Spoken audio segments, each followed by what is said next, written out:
시편 1절에서 2절의 말씀을 우리가 계신 그 현장에서 한 목소리로 합독하여 올려드리도록 하겠습니다.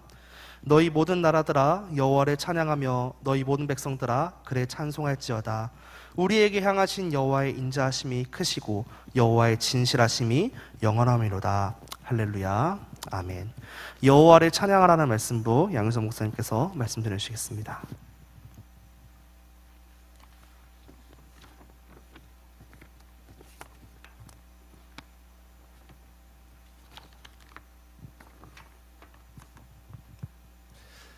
예, 우리 옆에 사람과 함께 인사 나누겠습니다. 1만 성효의 응답을 누립시다. 우리 한 번 더 인사 나눌까요? 찬양의 은혜를 회복합시다. 오늘 저희가 주일 받은 말씀을 조금 더 묵상하는 시간을 가졌으면 좋겠습니다. 제목은 여호와를 찬양하라입니다. 시편 117편 1절에서 2절 말씀을 저희가 함께 읽었는데요.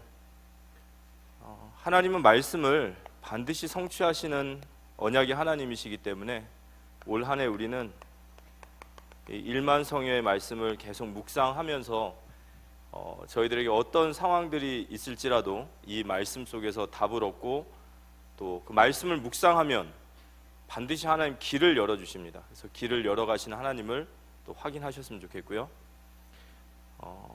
그러면서 위대한 신앙의 원조가 되라 이런 말씀을 주셨죠. 그래서 이 말씀도 저희들이 굳게 붙잡고 우리 당대만이 아니라 정말 우리 후대의 그 후대까지 바라보면서 우리가 하나님 앞에 원조의 결단을 하고 설 수 있는 우리 자신이 될 수 있도록 기도해야겠습니다. 그리고 저희가 WRC 받은 말씀처럼 우리 미래 살릴 세 가지 플랫폼과 파수망대 안테나 이 말씀을 붙잡고 우리가 또 계속해서 이 한 해 동안 응답을 받아야겠습니다. 그런 속에서 이번 한 주간에 저희에게 찬양이라는 말씀을 좀 주셨습니다. 말씀을 계속 묵상하다 보면 길이 보이죠. 말씀이 없으면 길이 안 보이지만 말씀을 묵상하면 길이 보입니다. 시편 119편 105절에 주의 말씀은 내 발의 등이요 내 길의 빛이라. 말씀이 없는 사람은 늘 어둠 가운데 살 수밖에 없습니다. 하지만 아무리 어둠 가운데 있을지라도 하나님의 말씀에 빛이 임하면 우리 그 속에서 다시 또 시작할 수 있는 힘을 얻게 되는 줄 믿으시기 바랍니다. 오늘도 저희가 그런 말씀 앞에 서야 될 줄 믿습니다. 찬양이란 무엇일까요? 우리가 신앙의 어떤 단어들을 정의한다라는 것은 이 한두 마디로 정의할 수 있는 게 아닙니다. 우리가 예를 들어서 뭐 기도, 복음, 하나님만큼 넓어요. 교회, 그렇습니다. 그래서 우리 평생을 두고 우리가 계속해서 깨달아가고 우리의 것으로 세워가야 됩니다. 마찬가지로 찬양이라는 단어도 짧은 단어이지만 정말 그 넓이와 깊이는 이로 말할 수 없이 깊죠. 근데 그 속에서 저희들이 찬양에 대해서 짧게라도 좀 본다면 이 찬양의 어원이라고 할까요? 찬양이 뭐냐라고 할 때 이 어원적으로 봤을 때 우리가 여러 가지 의미가 있지만 오늘 시편 117편에 나와 있는 찬양이란 말은 할랄이라는 단어예요. 히브리어로. 이 할랄이라는 단어는 기뻐하다, 갈채하다라는 뜻도 있지만 대표적인 뜻은 자랑하다라는 뜻이 있어요. 그러니까 여호와를 찬양하라라는 말은 여호와를 자랑하라 이런 뜻이 되는 거죠. 그래서 여호와를 자랑할 수 있다. 여러분, 누군가를 자랑한다라는 것은 관계 속에서 나오는 거예요. 그래서 하나님의 자녀가 아니면 하나님을 절대로 찬양할 수가 없습니다. 따라는 할 수 있지만 아무 의미가 없어요. 정말 하나님을 자랑하는 것은 하나님 관계 속에서만 있는 거죠. 그리고 성도 안에서도 하나님과의 교제가 깊고 동행함이 깊을수록 그분을 자랑할 것이 더 많아지는 거죠. 저희들이 이제 월드컵 때 저희 선수들이 이렇게 막 열심히 공을 차고 승리를 하던 패배를 하던, 저희들은 누구한테 이렇게 하라 얘기하지 않지만 대한민국 사람이라면 전부 다 선수들의 이름을 막 목청껏 막 응원하고 대한민국 막 그랬잖아요, 그죠? 누가 하라고 하는 게 아니라 대한민국 사람이라면 그 자기도 누가 시키는 것이 아니라 내 안에서 그냥 막 자랑하고 응원하고 격려하고 싶고 막 그런 게, 그게 원래 찬양이에요. 내면에서 정말로 참을 수 없는, 자랑하지 않으면 안 되는, 우리 자녀들 기르시는 부모님들 이해하실 겁니다. 우리 아이들이 뭘 조금만 하면 그 어떻게 해서든지 그거를 자랑하고 싶잖아요. 그 내면에서 뿜어져 나오는 그 진정한 찬양이죠. 그건 하나님과의 교제, 하나님과의 동행. 그래서 시편 22편 25절에 보면 큰 회중 가운데서 나의 찬송은 주께로부터 온 것이니 주를 경외하는 자 앞에서 나의 소원을 갚으시리라. 이게 무슨 말씀이냐면요, 여러분 이제 한 주간에 하나님과 동행을 합니다. 그리고 나서 주일날 와서 우리가 찬양의 자리, 예배의 자리에 딱 서요. 그럼 그 예배 자리에 서면요, 한 주간 하나님께서 나의 모든 인생 속에서 크고 작은 일 속에 구비구비마다 나와 함께 하시고 내게 은혜를 주시고 나를 인도하신 하나님을 알게 돼요. 그런데 그런 마음이 우리에게 은혜가 오게 됩니다. 그때 나도 모르게 내 손이 들려지는 거예요. 내가 하나님 막 목청껏 찬양하게 되는 거예요. 그래서 찬양이 누구에게서 오냐? 주께로부터 찬양이 오는 겁니다. 찬양의 축복을 누리시기 바랍니다. 어떻게 보면 찬양해라 이런 말도 사실은 올바른 말은 아니에요. 정말 우리 안에서 주님을 찬양하고자 하는 마음, 그래서 그 찬송이 회복된다라는 거, 그런 은혜를 우리가 정말 회복되어지기를 기도합니다. 정말 그분을 자랑하고 그분께 감사하고 그분께 고백하고 그분을 뜨겁게 찬양하고, 찬양할 수 있는 성도가 행복한 성도죠. 찬양하지 못하는 성도는 메마른 성도예요. 황폐된 심령입니다. 찬양이라는 것은 그렇다는 겁니다. 하나님을 자랑하라, 성도의 특권이고 성도의 축복이죠. 그러면서 이 찬양은 하나님의 임재하시는 자리예요. 찬양할 때 하나님이 임재하십니다. 아멘. 시편 22편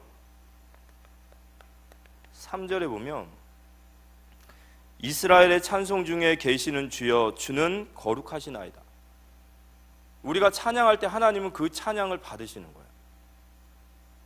우리가 정말 하나님을 찬양하고자 한다면 그 자리에 하나님의 임재하심이 임합니다. 하나님의 임재가 임하면 흑암이 무너지는 거예요. 하나님의 임재가 임할 때 우리의 믿음이 회복되어지는 겁니다. 하나님의 임재가 임할 때 하나님 길을 여시는 거예요. 그래서 우리가 주일날 봤듯이 사도행전 16장 25절에서 26절, 바울과 실라가 선교 여행에서 선교 가서 복음을 전하다가 옥에 갇혔어요. 근데 거기에 하나님의 계획이 있다는 것은 바울은 알고 있었어요. 낙심하고 좌절하고 포기하는 것이 아니라 그들은 한밤중에 옥중에 지금 차고에 매여서 매를 많이 맞고 이제 막 눈을 뜨자마자예요. 그들이 한밤중에 바울과 실라가 기도하고 하나님을 찬송하며 죄수들이 듣더라. 이에 갑자기 큰 지진이 나서 옥토가 움직이고 문이 곧 다 열리며 모든 사람의 매인 것이 다 벗어지지라. 찬송 중에 임하시는 여호와 하나님을 체험하시기 바랍니다. 찬양은 정말 능력이 있습니다. 저도 이런 몇 번의 경험이 있어요. 헤어나올 수 없는 영적인 무능함, 무기력함, 영적인 두려움, 어떤 한계 앞에 부딪혔을 때 찬양을 하는데 하나님이 나에게 다시 힘을 주시고 다시 믿음을 주시는 많은 경험들을 하게 됩니다. 역대하 20장 22절 23절에 여호사밧이 찬양할 때에 암몬과 모압과 그 모든 연합군들을 하나님께서 대승을 거두셨어요. 사무엘상 16장 23절에 하나님께서 부리시는 악령이 사울에게 이를 때에 다윗이 수금을 들고 와서 손으로 탄즉 사울이 상쾌하여 낫고 악령이 그에게서 떠나니라. 찬송 중에 임하시는 나 여호와. 제가 이걸 보면서 뭘 느꼈냐면요, 반주, 드럼, 이런 악기, 이게 찬양이구나. 저는 되게 깨닫는 게 늦었죠. 그래, 여기에도 영성이 실리는 거구나. 그러고 보면 실제로 영성이 있습니다. 저희 사랑의 교회 세션팀은, 찬양팀은 너무 영성 있는 찬양팀인 줄 믿습니다. 정말 너무너무 은혜가 있는 찬양팀입니다. 그러면서 찬양은 제사예요. 곧 제사라는 말은 뭐죠? 찬양은 예배입니다. 히브리서 13장 15절에 보면 바울이 이렇게 얘기를 합니다. 히브리서 13장 15절, 그러므로 우리는 예수로 말미암아 항상 찬송의 제사를 하나님께 드리자. 이는 그 이름을 증언하는 입술의 열매니라. 찬송의 뭐요? 제사.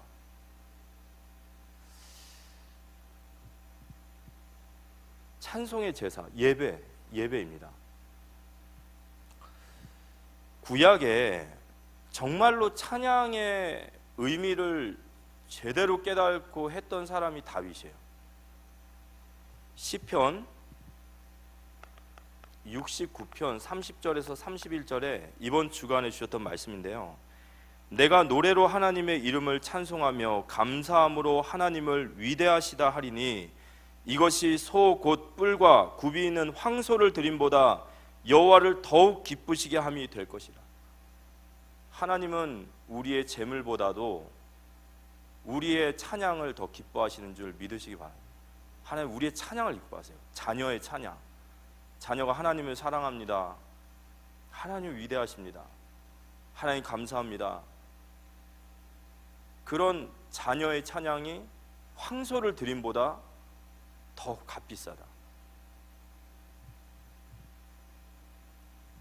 그래서 다윗은 시편 119편 164절에 보면 주의 의로운 규례들로 말미암아 내가 하루 7번씩 주를 찬양하나이다.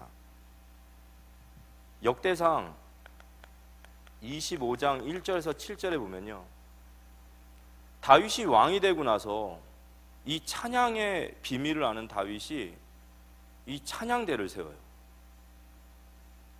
그래서 아삽, 헤만, 여두둔이라고 하는 3명의 찬양 지휘관들을 세우고, 그리고 24반열에 찬양의 지도자들을 세웁니다. 그리고 288명의 훈련된 찬양 인도자 찬양대를 만들어요. 그리고 4,000명의 찬양대를 둬요. 그래서 그들을 24반열로 나눠서 성전에서 찬양이 끊이지 않게 해요. 다윗은 정말로 찬양으로 예배했고 찬양을 너무너무 기뻐한 거예요. 우리가 잘 알다시피 다윗이 언약궤가 들어올 때에 그가 찬양을 하다가 바지가 훌렁 내려갔다라는 거예요. 미갈이 그를 보고 비웃었지만 다윗이 뭐라고 그랬습니까? 이렇게 말합니다. 다윗이 미갈에게 이르되, 사무엘하 6장 21절입니다. 다윗이 미갈에게 이르되 이는 여호와 앞에서 한 것이니라.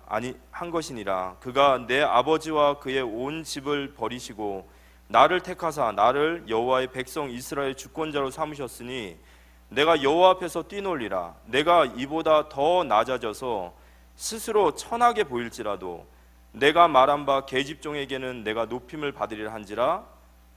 그리고 찬양을 경멸했던 미갈은 죽을 때까지 자식이 없느니라. 내가 이보다 더 낮아질지라도 내가 하나님께 더 영광 돌리겠다. 시편 150편에 보면은 수금과 나팔과 비파와 소고와 춤을 추고 찬양하고 현악과 퉁소로 큰 소리로 나는 제금으로 소리 높여 찬양하며 호흡 있는 자들아 여호와를 찬양하라, 이렇게 얘기해요. 찬양은 예배예요. 그래서 용어를 따지자는 건 아니지만 준비 찬양이라는 말은 그 용어 자체는 이해를 해요. 그렇지만 사실 준비 찬양이라는 건 없어요. 찬양이 예배입니다. 근데 이게 용어를 좀 바꿀 이유가 있는 이유는 뭐냐면 새신자들이 오해를 해요. 아, 찬양은 예배를 준비하는 거구나. 아닙니다. 찬양이 예배인 줄 믿으시기 바랍니다. 그렇다면 우리가 온전한 예배를 드리기 위해서는 우리가 찬양이 시작하면서부터 우린 같이 함께 찬양해야 돼요. 저는 찬양이 참 하나님 앞에 드리는, 우리는 하나님 앞에 드리는 거잖아요. 찬양 정말 하나님만을 높이는 거지 않습니까? 근데 그걸 우리가 정말 하나님 앞에 쏟아드리고 넘치도록 풍성하게 해드리는 게 맞다고 생각합니다. 계시록 4장 11절에 보면 예배는 존귀와 영광과 권능을 받으시기 합당하오니, 이게 예배예요. 무슨 말이냐? 그분이 받으시기 합당한 것을 드리는 게 예배예요. 그럼 우리가 찬양을 어떻게 준비해야 될지 우리는 진짜 기도해야 됩니다. 우리 성가대가 가득 차지고 우리 찬양대가 풍성해져서 정말 하나님을 자랑하고 하나님께 감사하고 영광 돌리는 하나님의 임재가 살아있는 우리의 찬양이 회복되어지기를, 또 그런 찬양이 되어지고 있는 줄 믿습니다. 그래서 우리 찬양을 회복해야 됩니다. 성령 충만한 교회는 찬양이 있어요. 성도들의 입술에 찬양이 흘러나옵니다. 찬양, 저희들이 정말로 찬양에 헌신하는 많은 분들을 위해서 기도하고, 또 우리도 여기 함께 기도하고 동참하고 해야 됩니다. 두 번째는 이제 오늘 본문 말씀인 여호와를 찬양하라.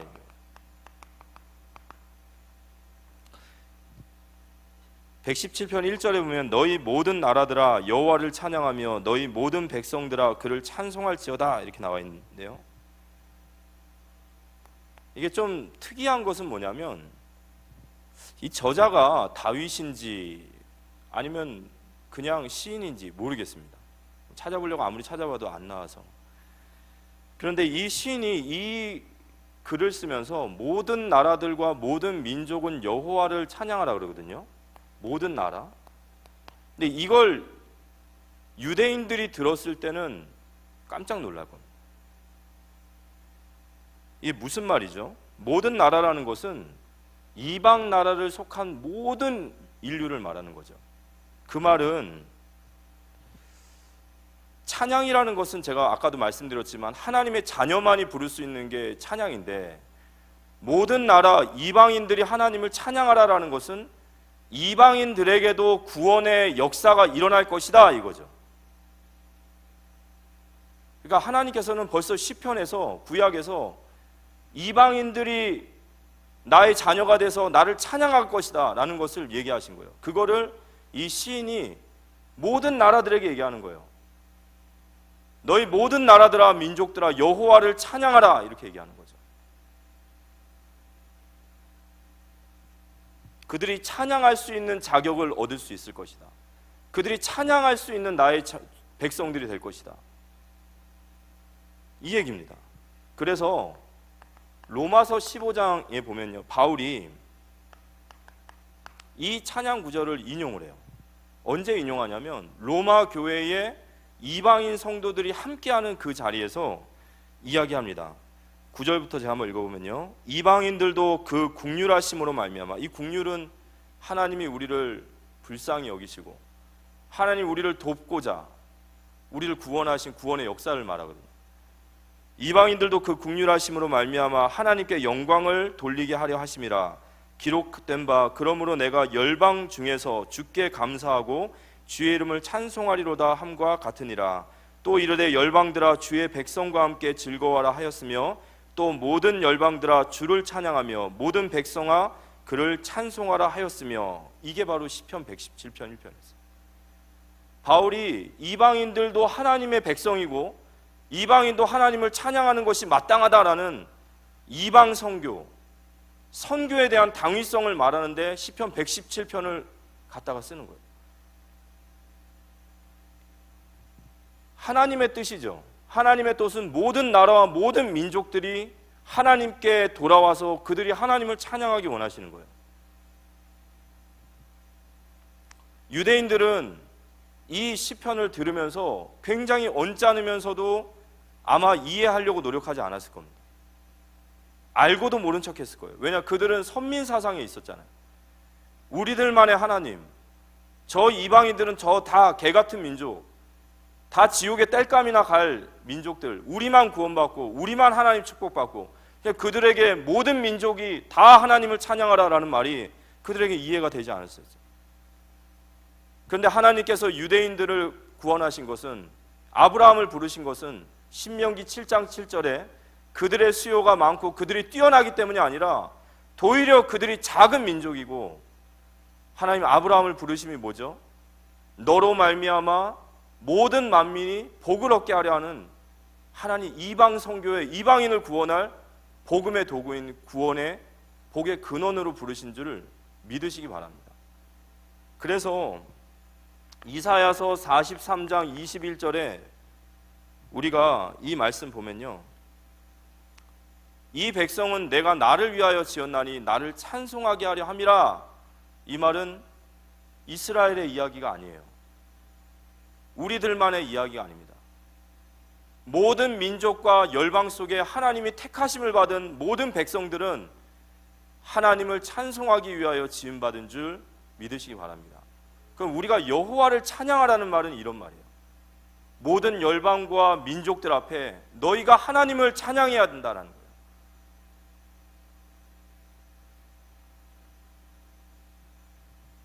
그러니까 선민 사상에 있는 이방인들, 이스라엘 백성들을 향해 시편 기자가 쓴 거죠.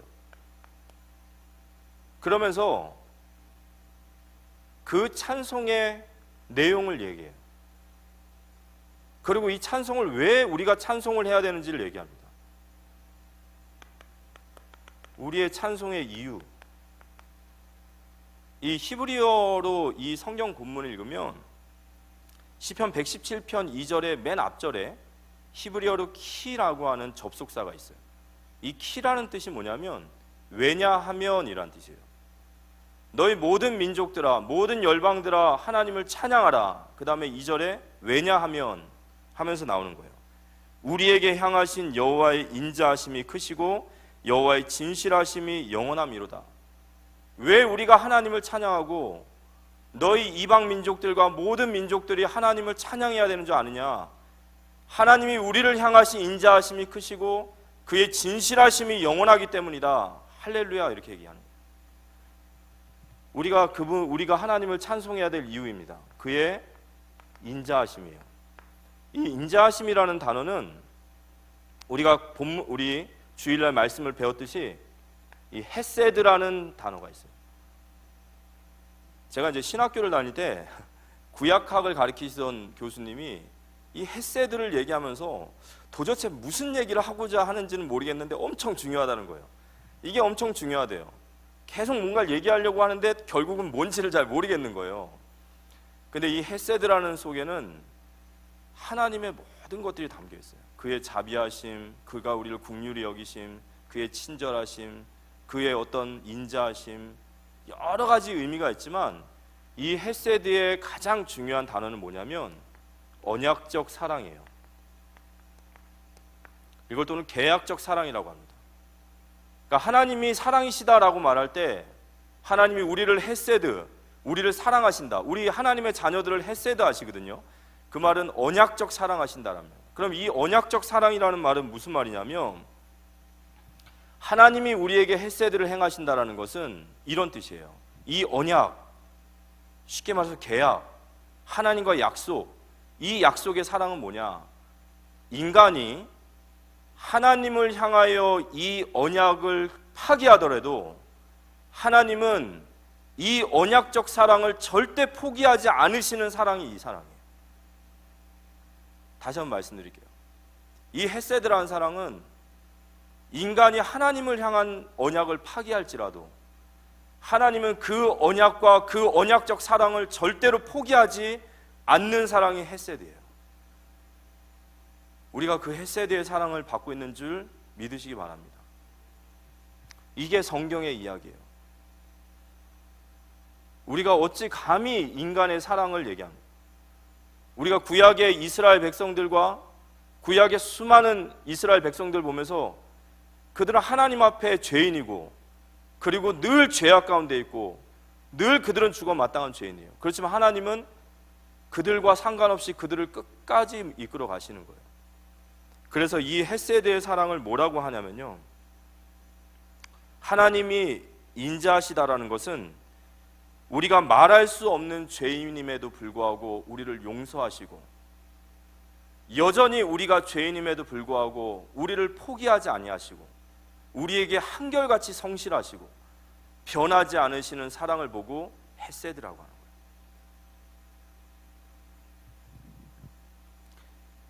이 사랑이 창세기 15장에 보면 아브라함이 하나님이 아브라함에게 자녀를 주시겠다 약속합니다. 그랬더니 아브라함이 내 종이나 자녀를 삼겠습니다. 그랬더니 하나님이 아니야, 내가 너에게 자녀를 줄 거다. 그 증거로 너랑 나랑 언약을 맺자. 그래서 저희들이 잘 알고 있다시피 횃불 언약이라는 언약을 세워요. 동물의 사체를 다 쪼개 놓는 거예요. 그럼 그 동물의 사체와 사체 사이에는 피가 흥건하겠죠. 거기를 언약의 대상자들이 손을 잡고 걸어가면 언약이 체결되는 겁니다. 만약 약속을 지키지 않으면 이 동물과 같이 몸을 쪼개짐으로 죽어야 된다라는 언약이에요. 그런데 성경을 가만히 읽어보면요, 그 동물의 사체를 아브라함과 하나님이 같이 지나가지 않죠. 아브라함이 잠잘 때 하나님이 그 동물의 사체를 지나가요. 그리고 나서 언약은 체결됩니다. 이 언약은 뭐냐면 하나님은 자식을 주시겠다. 그럼 아브라함은 뭐만 하면 되죠? 믿고 기다리면 되는 거예요. 하나님은 나는 줄 거니까 너는 믿고 기다려. 그게 언약이에요. 근데 이 아브라함이 한 10년 기다리다가 자식이 없으니까 16장에 누굴 낳냐면 이스마엘을 덜컥 낳아버려요. 아브라함이 이게 불신앙이고 이게 바로 언약의 파기인 거예요. 기다리면 되는데 기다리지 못하니까 종을 통해서 이스마엘 낳아버리죠. 그러면 이 언약대로 하면 아브라함 어떻게 되죠? 죽어야 되는 거예요. 그리고 나서 하나님이요 13년 동안 아브라함에게 찾아오질 않아요. 그래서 그걸 신학적으로 13년의 침묵이라고 합니다. 허구 어느 날 오시던 하나님이 13년 동안 발을 딱 끊으니까 아브라함이 얼마나 불안하고 초조하겠습니까? 그러다가 창세기 17장에 13년, 그가 99세 때 될 때에 하나님이 아브라함을 찾아오셔서 나는 전능한 하나님이니 너는 완전하라 이렇게 꾸짖으세요. 왜 너는 나를 기다리지 못하냐? 왜 나의 전능함을 믿지 못하고 기다리지 못하냐? 이런 꾸짖음입니다. 그런 후에 아브라함에게 다시 언약을 체결합니다. 그러고 나서 뭐라고 하죠? 너와 내 후손과 내 모든 종들은 대대로 할례를 행하라 이렇게 얘기해요. 이 할례 언약으로 내가 너와 함께 있고 너희 후손들을 계속해서 언약 속에 이끌어갈 것이다 라는 할례 언약을 세워요. 이 할례라는 뜻이 있습니다. 할례는 자르다라는 뜻이에요. 남자의 생식기 끝, 지금으로 말하면 포경수술, 남자의 생식기 끝을 자르는 걸 할례라고 합니다. 근데 이 할례라는 뜻이 어떤 뜻이냐면요, 이런 뜻이 있어요. 남자의 생식기 끝을 자른다라는 것은 남자에게 있어서 죽음을 말하는 거예요. 더 이상 생식이 번성되지 않는 남자의 죽음을 얘기합니다. 그 말은 무슨 말이죠?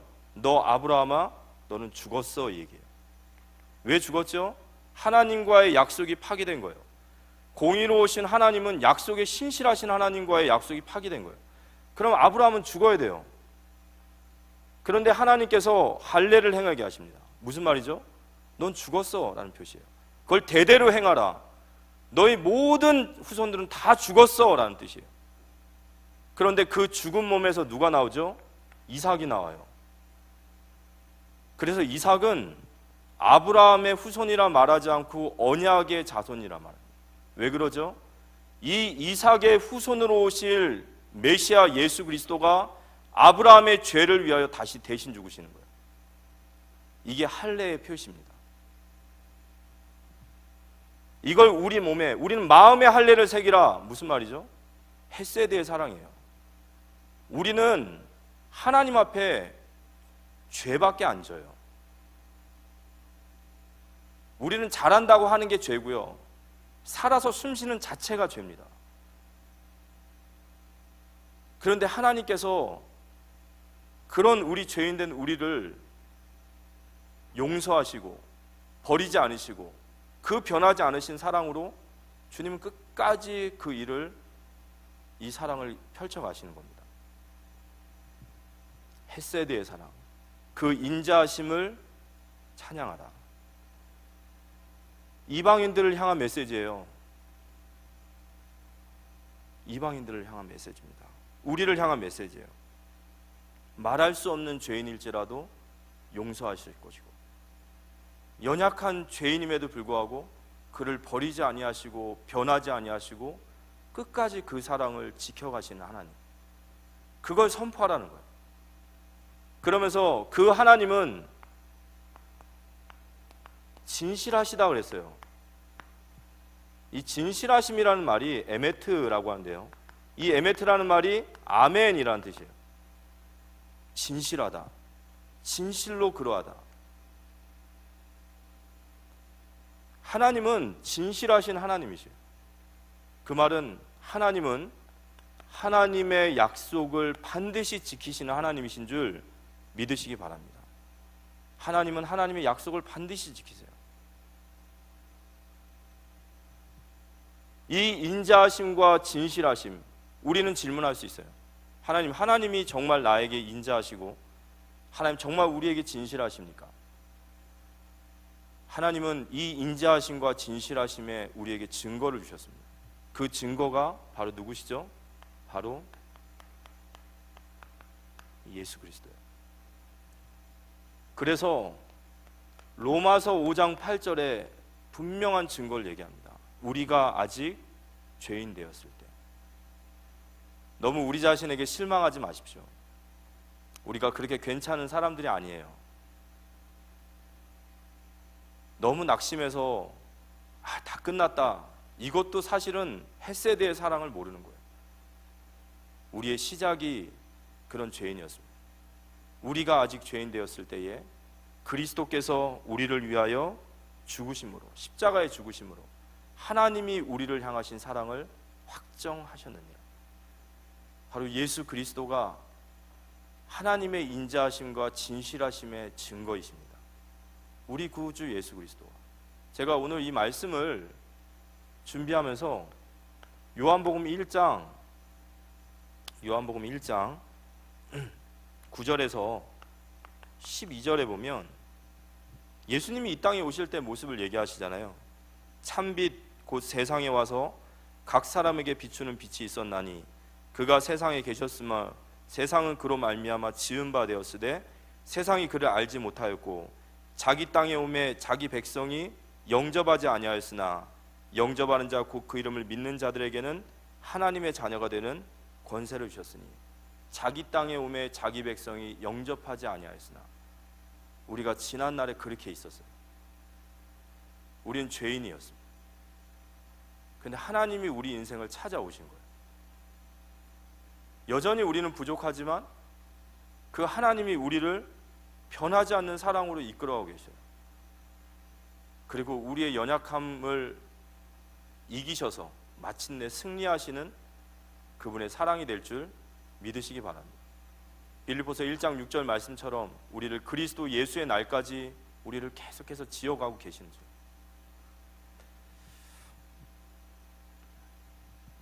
그렇다면 이렇게 하나님의 크신 인자하심을, 하나님 이렇게 인자하심이 크신데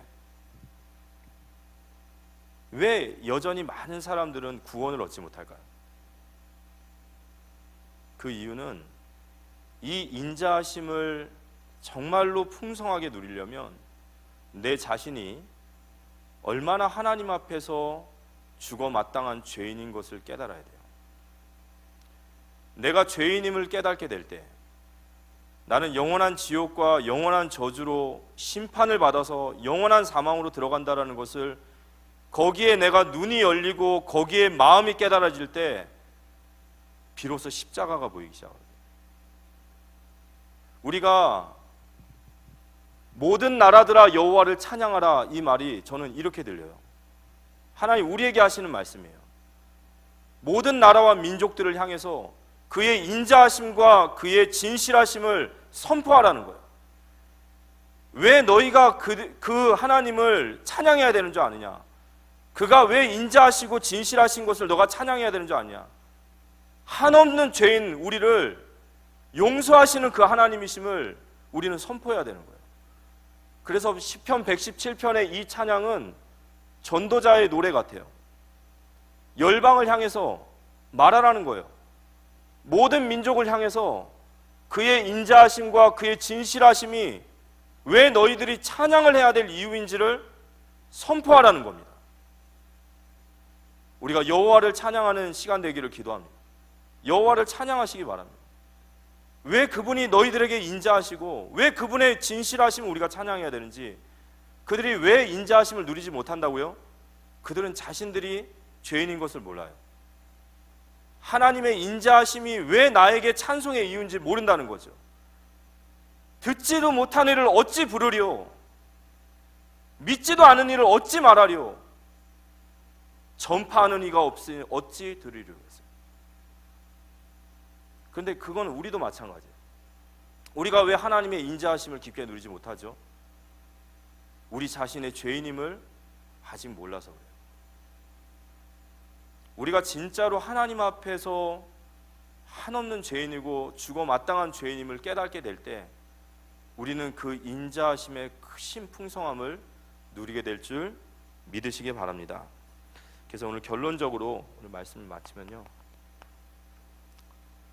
시편 150편은 하나님을 정말 우리가 할 수 있는 모든 것을 가지고 하나님을 찬양하라라는 겁니다. 그렇다면 시편 117편은 우리가 왜 주님을 찬양해야 되냐라는 말이었어요. 그가 인자하시고 우리에게 진실하시기 때문이다. 그래서 이 말씀 속에 저는 세 가지 결론이 나왔어요. 첫 번째는 하나님 우리에게 말씀하시는 거예요. 모든 민족들아 여호와를 찬양하라. 이게 하나님이 시편 기자를 통해서 우리에게 전달하시고자 하시는 메시지겠죠. 하나님 모든 민족들이 하나님께 찬양하기 원하십니다. 거기에 하나님 우리를 복의 근원으로 부르심을 믿으시기 바랍니다.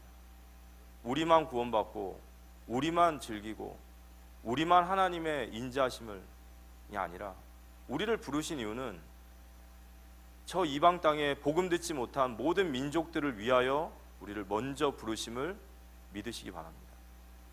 죄가 깨달아지지 않으면요 복음을 못 전해요. 내가 받은 구원이 당연하다 느껴진다. 내가 진정으로 죄인인 것을 깨달을 때 정말 죄인을 위한 그리스도라는 것이 보여져요.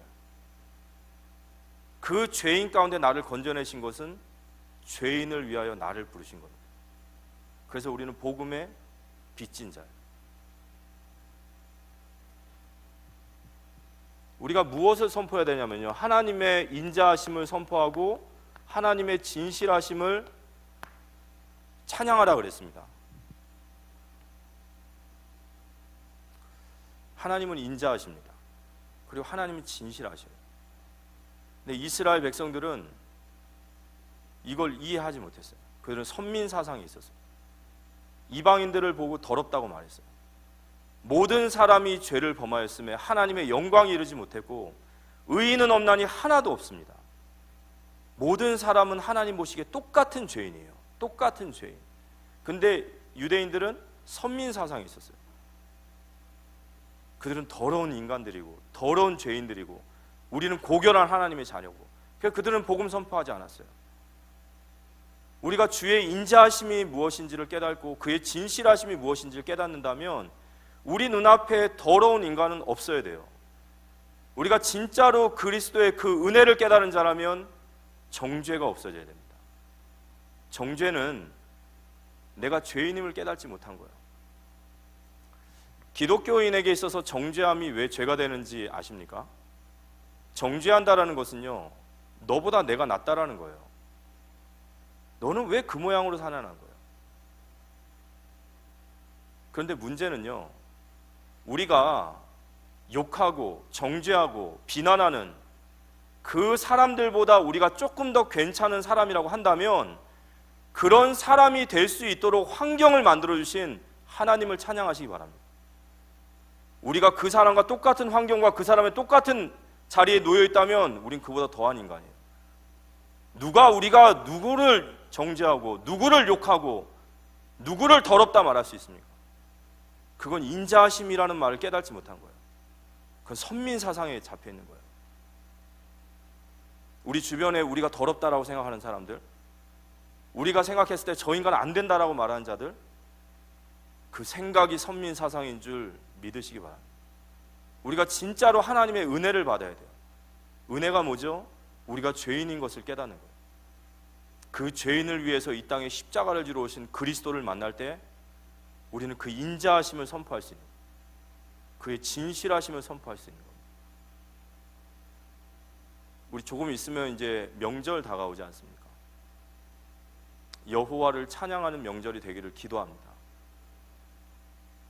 저 불교 다니는, 저 남녀호랑교기 믿는, 저 아주 인간성 더러운, 아니죠. 하나님은 우리에게 얘기하시잖아요. 모든 민족아 여호와를 찬양하라. 그들도 하나님께 돌아오기 원하시는 줄 믿으시기 바랍니다. 마지막으로 세 번째, 우리가 왜 하나님을 찬양해야 하는가? 사실은 오늘 이 얘기를 좀 하고 싶었습니다. 저는 이번 한 주간에 이 말씀을 묵상하면서 이렇게 질문을 해봤어요. 이게 명령형이에요. 여호와를 찬양하라. 명령형입니다. 찬양이 명령이 됩니까? 찬양이라는 게 과연 명령이 될까요? 너 여호와를 찬양하라. 찬양 명령이 되지 않는 거예요. 찬양이라는 것은 자랑하다라는 거예요. 내 마음속에서, 내 심령 속에서 터져 나와야 되는 것이고 주님을 자랑하는 것이 찬양인데 어떻게 자랑하라 명령을 할 수 있죠? 우리 성도님들은 이번 한 주간 어떠셨습니까? 여호와를 찬양하라 이 말씀 속에서 아마 찬양을 풍성하게 많이 누리셨을 수도 있어요. 근데 그 중에 우리 성도님들 가운데는 찬양할 상황이 아닌 분도 있을 겁니다. 이게 찬양이 나와? 이렇게 하실 분도 있어요. 아니, 찬양을 할 수 있는 상황이 아닌 분도 있을 거예요. 분명히. 진짜 하나님이 인자하시다고? 진짜 하나님이 진실하시다고? 제가 이번 주에 이런 질문을 해봤어요. 하나님 정말 진실하십니까? 하나님은 정말 진실하신 하나님이십니까? 저에게 주셨던 수많은 말씀들이 있어요. 구비구비마다 어려울 때마다 저를 일으켜서 이끌어 주셨던 말씀들, 최악의 상황 속에서도 저에게 소망이 됐던 말씀들, 그 말씀이 저를 이끌어 주셨거든요. 근데 이번 주간 제 입술에서 이런 질문이 나오는 거예요. 하나님은 정말 진실하십니까? 하나님의 진실함에 의심이 오고 하나님의 진실하심에 마음이 막막해지고 보여지는 환경에 뭔가 답답하고 찬양을 할 수 없는 저의 입술과 저의 내면을 봤어요. 근데 이제 말씀을 전하다 보니까 묵상을 하게 되지 않습니까? 왜 내가 하나님을 찬양해야 될까? 아는데 이 마음이 합당하지 않는 거예요. 왜 내가 하나님을 찬양해야 될까? 머릿속에는 알겠는데 왜 그래야 될까? 그런 말씀을 가지고 계속해서 하나님께 질문하다가 하나님 말씀을 저에게 은혜를 주시는 거예요. 그게 헤세드의 사랑이었어요.